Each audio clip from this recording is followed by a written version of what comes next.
Smoking. The number one reason causing over 8 million deaths around the world each year. This preventable addiction starts doing damage to your internal organs slowly. But why is it so addictive? And what lasting effects does smoking do to our body systems? My name is Francisco Garcia, and this is everything that happens to your body when you smoke. Let's take a look at the actions it takes to smoke a cigarette and its immediate impacts on your brain. The moment you light a cigarette, your nervous system experiences different senses at the same time. Your skin's thermoceptors feel the heat from the flame that lights the cigarette. Once it has lit, it immediately emits puffs of toxic smoke that go into your respiratory system. Every time you bring a cigarette to your mouth, your biceps and triceps contract and relax after having received signals from the brain. From there, every inhalation consists of over 7,000 chemicals that attack your body. Right off the bat, tar coats the teeth and gums in your mouth, beginning to wear it away. The smoke also damages the nerve endings of your nose, reducing both your sense of smell and taste. The cilia protect our airways by trapping excess mucus and dirt before they reach the lungs. Without them, smokers are more likely to suffer from respiratory infections than non-smokers. When the smoke enters the lungs, it begins to fill the alveoli until carbon monoxide and nicotine are the chemicals that get diffused from the lungs into the bloodstream instead of oxygen. This is how the effects of smoking spread to the rest of your body. In only seconds after your first inhalation, nicotine finds its way to your brain and stimulates the prefrontal cortex, causing a sudden release of dopamine, a hormone that makes you feel satisfied and relaxed. However, this effect only lasts a few hours, and smokers tend to want another dose once the body has removed most of the nicotine, developing an unnatural dependency on cigarettes, which then quickly turns into an addiction.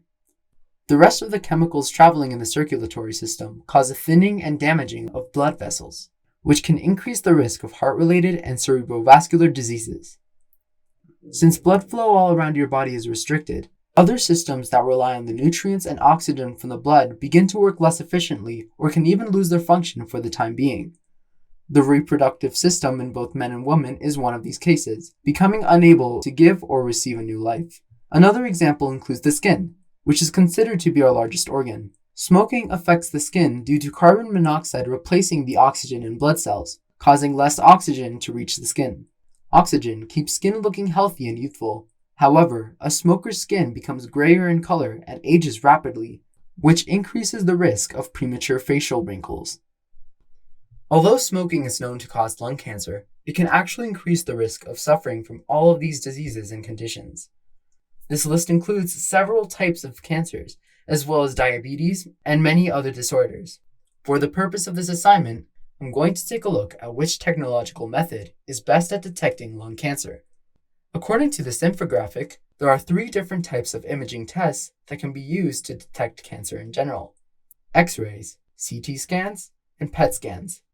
Although X-rays provide good internal imaging of the body, it is often difficult to distinguish lung cancer from other respiratory illnesses. As a result, a successful diagnosis of lung cancer using an X-ray happens about 75% of the time. CT scans give better imaging results than X-rays. They display 3-dimensional X-ray images instead of a normal 2-dimensional picture, because the patient's body is placed inside a donut-shaped scanner, which analyzes a 360-degree internal rotation of the body. However, by using X-rays, doctors cannot identify lung tissue as well either. As a result, this imaging method has an 80% success rate in diagnosing lung cancer. Finally, PET scans are known to detect the functionality of internal organs by using radioactive tracers that are ingested inside the body. This method is the most useful in diagnosing lung cancer because it can easily track the amount of cancerous tissue in an area and how far it has spread. Therefore, PET scans are most likely to reveal lung cancer out of these imaging technologies with a 90 to 94% chance of successful diagnosing.